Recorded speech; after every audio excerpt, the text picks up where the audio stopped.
Assalamualaikum warahmatullahi wabarakatuh. Kami dari kelompok 3 dari kelas 21 akan mempresentasikan tugas besar kami yaitu proses komputasi vending machine.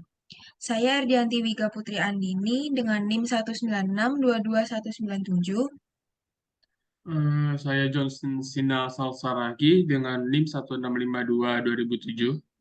Saya Kanaya Fidantina Hasna dengan NIM 165222177. Saya Norbaida Amalia dengan NIM 165 22027. Pembahasan tugas besar kami terbagi menjadi 4 bab. Yang pertama ada pendahuluan dengan 3 subbab yaitu latar belakang, rumusan masalah, dan tujuan. Untuk bab kedua terdapat dekomposisi, yaitu dekomposisi sistem dan dekomposisi produk. Yang ketiga terdapat flowchart dan simulasi coding, yaitu alur jalannya program. Dan yang terakhir merupakan penutup. Untuk pendahuluan yang pertama ada latar belakang. Vending machine atau mesin penjual otomatis pertama kali diperkenalkan di kota London, Inggris pada awal tahun 1880-an, yaitu mesin penjual kartu pos otomatis. Vending machine sendiri dibuat untuk memenuhi kebutuhan konsumen secara praktis dan menghemat biaya pengoperasian penjualan. Vending machine telah masuk ke Indonesia sejak lama, dan sampai sekarang sudah banyak sekali tempat yang menyediakan vending machine sebagai media untuk menjual suatu produk. Untuk yang kedua, terdapat rumusan masalah.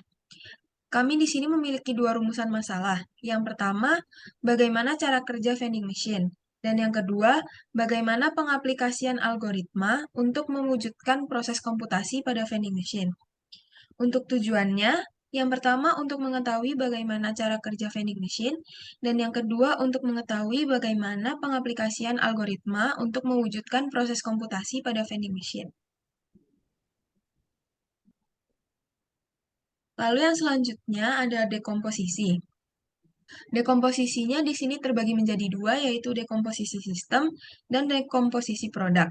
Untuk dekomposisi sistem, sistem vending machine terhubung langsung oleh pembeli.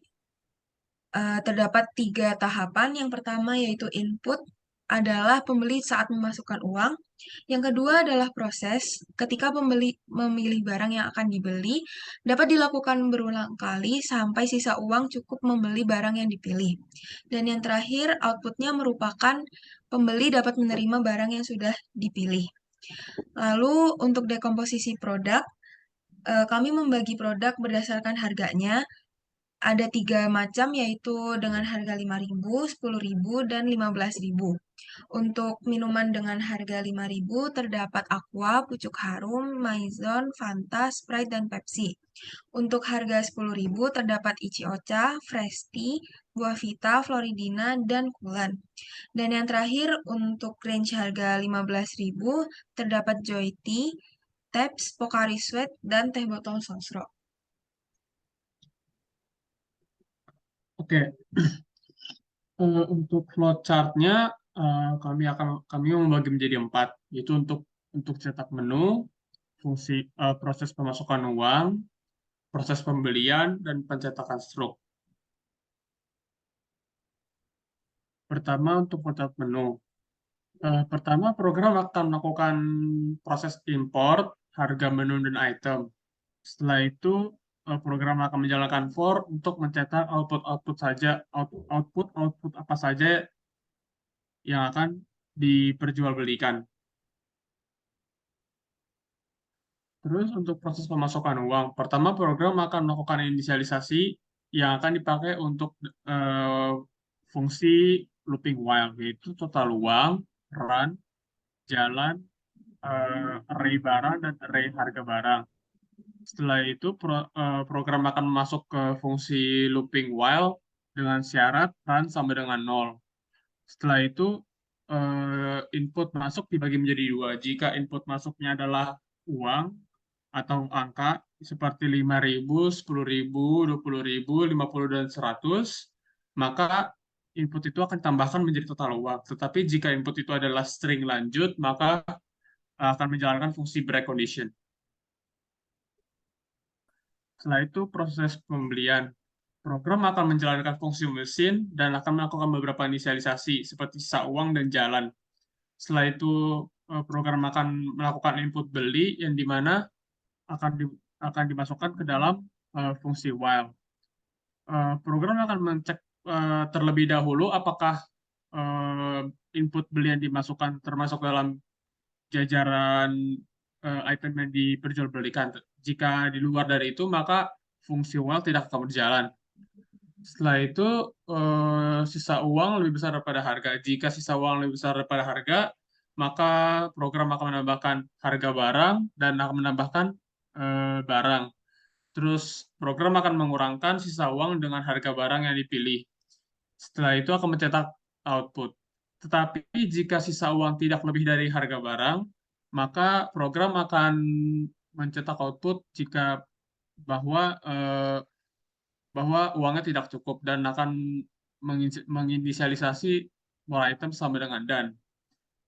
Lanjut ke diagram berikutnya, dengan syarat more item sama dengan dan, maka jalan akan diubah menjadi ke false dan program akan memberikan dua pilihan apakah konsumer ingin mencetak stroke atau tidak. Jika yang mencetak stroke, maka user akan memilih input yang pertama yaitu selesai yaitu 1, tetapi kalau misalnya tidak ingin mencetak maka akan memilih input yang kedua yaitu 2. Selanjutnya, saya akan menjelaskan flowchart pencetakan stroke. Fungsi disusun berdasarkan dua variabel, yaitu nama barang dan harga barang yang dibeli. Lalu, program akan menambahkan daftar nama barang dan harga barang untuk setiap barang yang dibeli pada variabel receipt. Program akan menambahkan semua harga dari barang yang telah dibeli dan memberitahu totalnya, dan ditambahkan pada variabel receipt. Lalu, program akan mengembalikan variabel receipt yang telah dilengkapi semua atribut. Lalu selesai. Kemudian saya akan menjelaskan tentang simulasi program. Pertama, terdapat file menu yang berisi berupa harga, menu berupa nama-nama barang, dan item ID.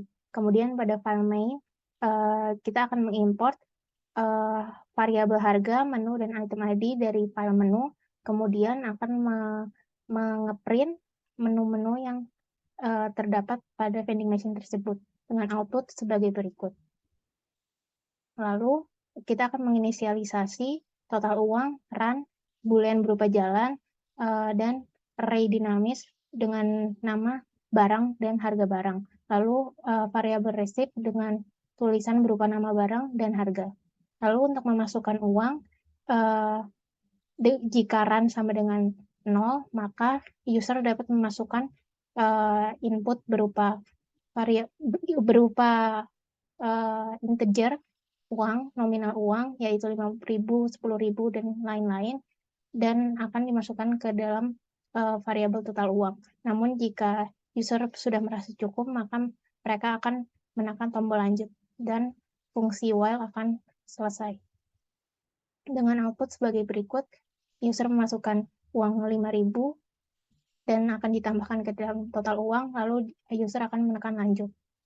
Lalu selanjutnya untuk cara kerja mesin pada pembelian menggunakan fungsi mesin dengan 3 variabel yaitu item ID, jalan, dan barang. Jika uang yang dimiliki cukup untuk membeli, maka nama barang dan harga barang akan masuk ke array dinamis dan masing-masing akan mengeluarkan minuman yang dibeli.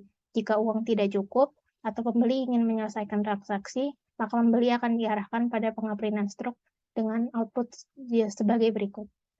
Dengan menekan tombol pada vending machine, mesin akan mengeluarkan minuman yang dibeli, lalu jika ingin melanjutkan atau menyelesaikan transaksi, maka menekan dan. Lalu untuk mencetak stroke, tekan 1 untuk iya dan 2 untuk tidak. Lalu untuk mencetak stroke, menggunakan fungsi dengan 2 variabel, yaitu barang dan receipt, dengan menggunakan looping for, variabel receipt yang telah diinisialisasi di awal akan ditambahkan dengan list barang dan list harga barang yang dibeli.